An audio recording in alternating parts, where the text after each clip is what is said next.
여러분 안녕하십니까. 10월 31일 새벽이 되었습니다. 전우책입니다. 벌써 10월이 끝이군요. 가을이 이제 다 가는 것 같습니다. 나뭇잎을 거의 다 떨군 지금쯤을 만추라고 하죠. 만추. 이 늦가을보다는 저무는 가을이라는 뜻입니다. 운치 있는 말이죠. 어릴 적 미성인자 관람불가 영화였던 만추를 보고 의문을 하나 가졌습니다. 신이 정말 존재한다면 한낱 피조물의 후예인 인간들이 저지르고 있는 죄로 볼 것인가 하는 의문 말입니다. 어떤 의미에서는 이 장자크 루소의 생각처럼 법률은 강자의 이익을 보호하기 위한 것일 수도 있다는 생각을 합니다. 그리스 소피스트죠. 이 타라시마코스가 소크라테스에게 시장에서 던졌던 정의는 강자의 이익이라는 말은 오늘날에도 부도덕한 권력을 탄핵할 때 역설적으로 쓰이곤 합니다. 과연 이 나라에서 정의는 무엇일까요? 정의가 나라 따라 다르고 지역에 따라 다를 리가 없는데 불현듯 이 나라의 정의는 가변적이 아닌가 생각합니다. 시대에 따라 바뀌고 권력에 따라 바뀌는 정의죠. 아마 감옥에 다시 가야 하는 이명박 대통령이 절감하고 있을 겁니다. 요즘 테스형, 이 소크라테스가 일종의 유행을 타더군요. 그가 이런 말을 했습니다. 죽음을 면하기는 그다지 어려운 일이 아니다. 오히려 비굴함을 면하기가 훨씬 더 어렵다. 물론 소크라테스는 단 한 글자도 쓰지 않았습니다. 이 말도 제자 플라톤이 전한 말입니다. 과연 우리는 불변의 정의를 위해 싸우고 있는 것일까요? 아니면 소크라테스가 한 말처럼 비굴함을 애써 감추며 살고 있는 것일까요? 조 바이든 미국 민주당 대선 후보가 어제 연합뉴스에 한미동맹을 강화하겠다는 편지 형식 기고문을 보내왔습니다. 이 바이든은 이 글에서 무모한 협박으로 한국을 갈취하지 않고 동맹을 더욱 강화할 것이라고 말했습니다. 방위비 분담금을 두고 트럼프를 비판해온 미국 민주당의 기조가 그대로 유지된 거죠. 기고문 제목은 우리의 더 나은 미래를 위한 희망, Hope for our better future입니다. 바이든은 전쟁이라는 부침을 겪었음에도 한국이 한강의 기적을 통해 경제 강국의 모범이 됐다고 평가하면서 북한 비핵화를 향한 노력을 지속하는 등 평화를 위해 더 앞장설 것이라고 했습니다. 이 문 대통령의 시정인설에서 말한 한반도 비핵화가 아니라 북한 비핵화인 것을 못 박은 거죠. 그는 한미동맹에 대해서도 이렇게 말했습니다. 말은 중요하다. 대통령의 말은 훨씬 더 중요하다.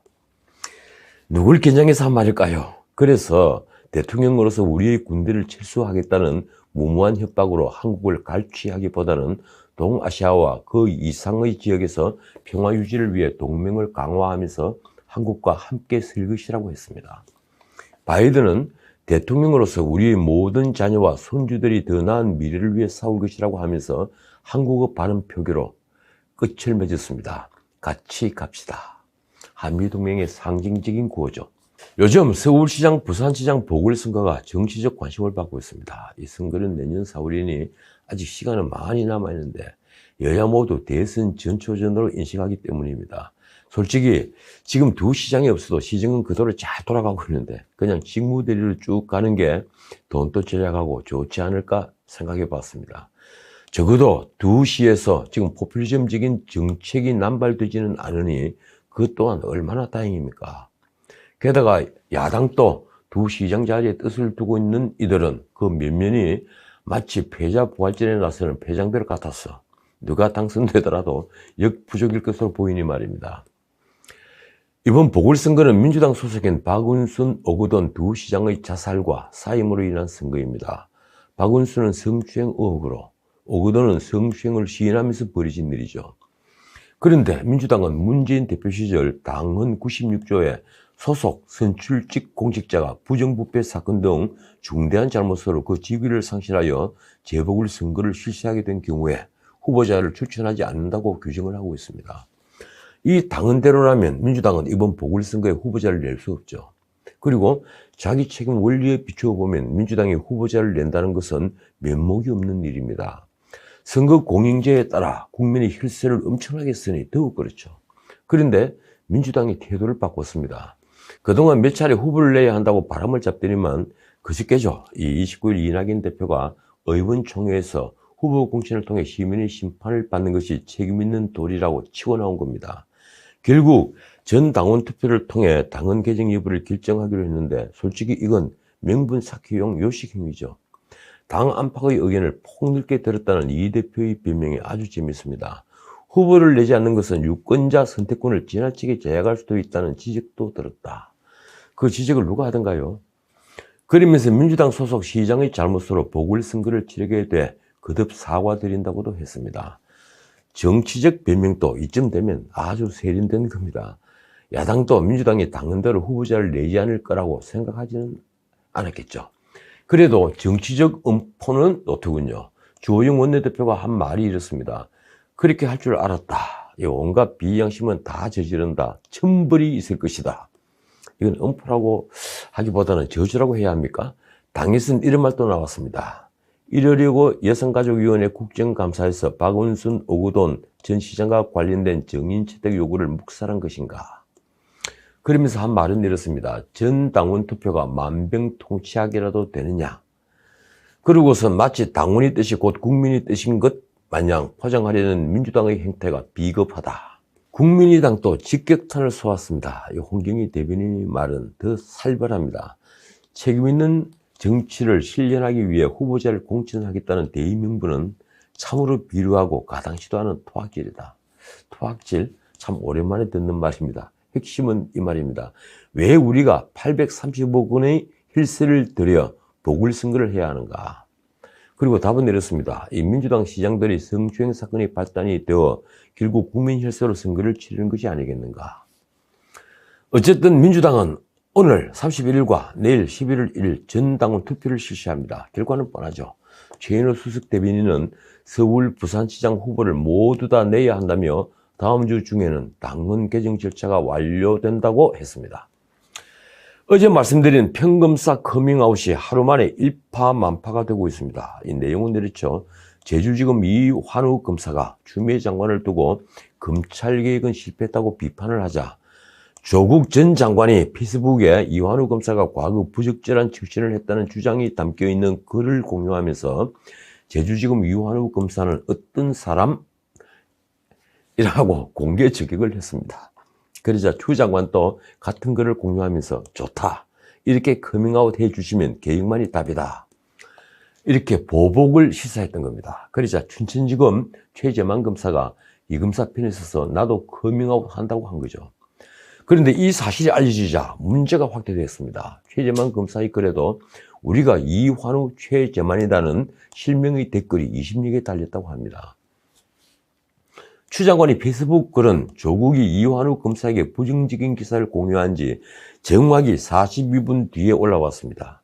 그러자 최재만 검사를 뒤이어 일선 검사들은 전현직 장관들이 치졸하게 좌표를 찍어서 평검사 한 명을 협공하고 있다는 글을 검찰 내부망인 이프로스에 실명으로 올리며 격하게 반발을 하고 있는 겁니다. 검사들은 조국과 추 장관의 글을 보복 예고로 받아들이고 있죠. 그동안의 추 장관이 한 인사가 그랬다는 겁니다. 이제 커밍아웃한 검사들은 160명을 넘었다고 합니다. 아마 이 방송이 나간 뒤쯤에는 더 늘어나고 있겠죠.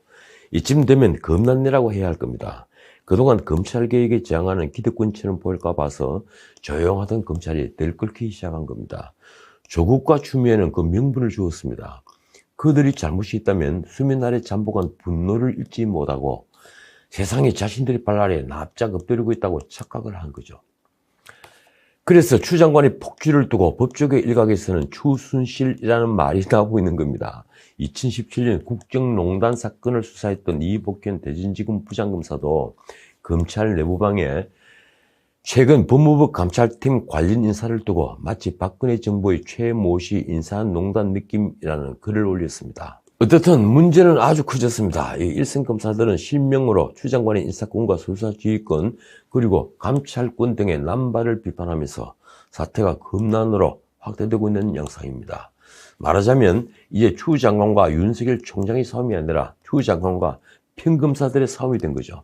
검사들은 내가 이환우다라면서 추 장관이 쓴 커밍아웃 표현을 빌려 장관 공개 비판에 나서고 있습니다. 평검사들이 조직되지 않은 반란이니 오히려 쉽게 깔아앉을 가능성도 없습니다. 신문 보도를 보면 어느 검사의 표현이 이렇습니다. 제가 배워온 사법체계의 중립성이 이토록 위협받는 시기에 담벼락에 낙서라도 하겠다는 심정으로 댓글을 단다.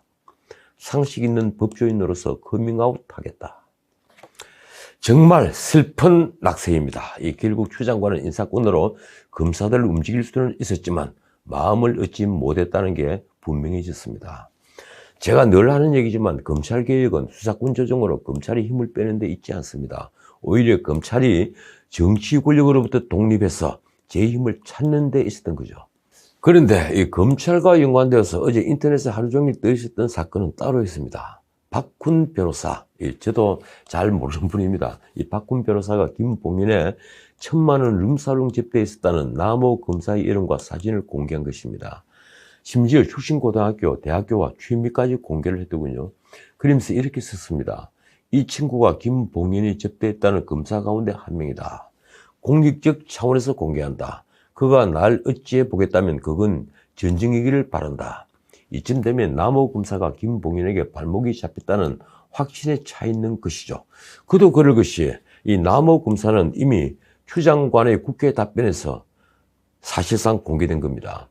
남호 검사는 수원지검 안산지청에 근무하는데 라임 사건을 수사한 서울 남부지검에도 근무했다고 하는군요.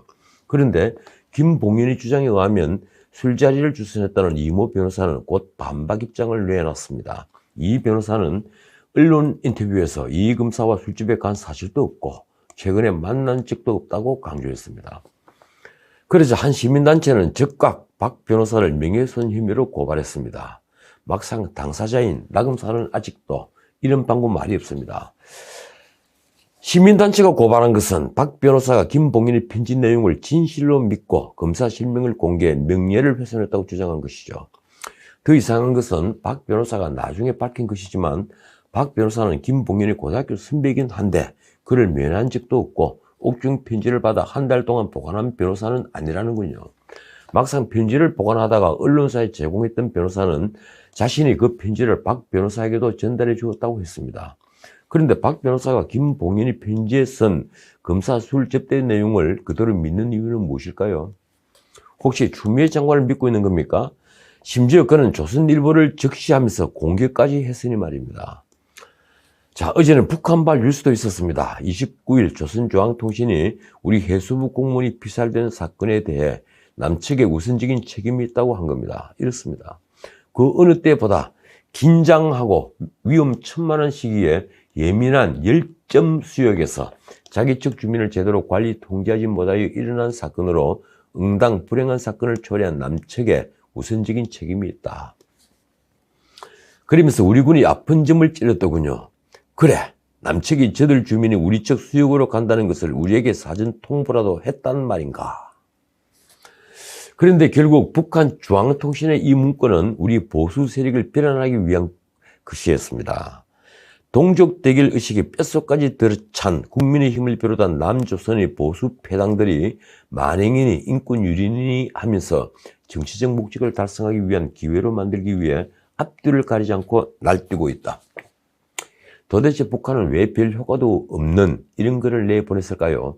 아마도 한 달 동안 지속되는 이 사건 파장을 빨리 매듭짓고 그 책임에서 벗어나고 싶기 때문이겠죠. 북한발 뉴스는 또 있었습니다. 북한 대외 선전 매체 우리민족끼리가 30일 6.25 전쟁이 미국과 남한이 북침으로 발발한 거라고 주장했습니다.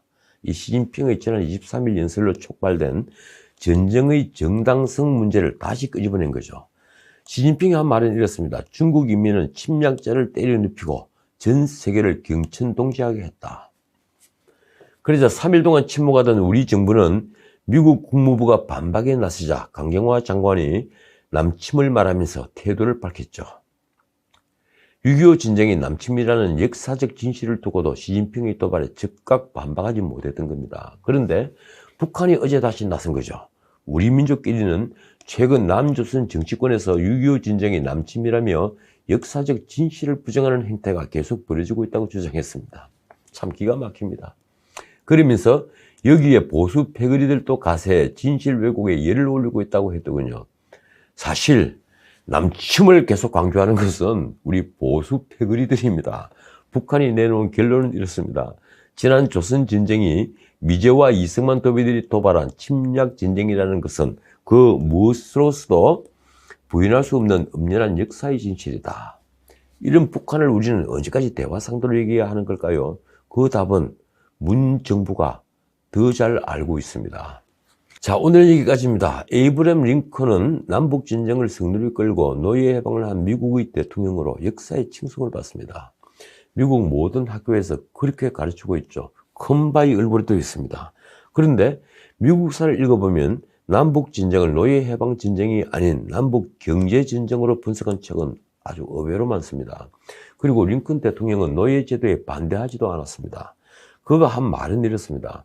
나는 어떤 방법으로든 백인과 흑인이 정치적으로 평등하게 되는 것을 찬성하지 않으며 찬성했던 적도 없다. 역사는 그래도 노예 해방을 한 링컨의 결단을 위대하다고 적고 있습니다. 그의 본심이 어디에 있었는지도 묻지 않습니다. 그 링컨이 또 이런 말을 했죠. 모든 사람을 얼마 동안 속일 수는 있다. 또 일부 사람을 영원히 속일 수도 있다. 그러나 모든 사람을 영원히 속일 수는 없다. 지금 집권 세력은 스스로를 얼마나 정직하다고 여기고 있는 것일까요? 저는 그게 정말 궁금합니다. 지금까지 전우식이었습니다.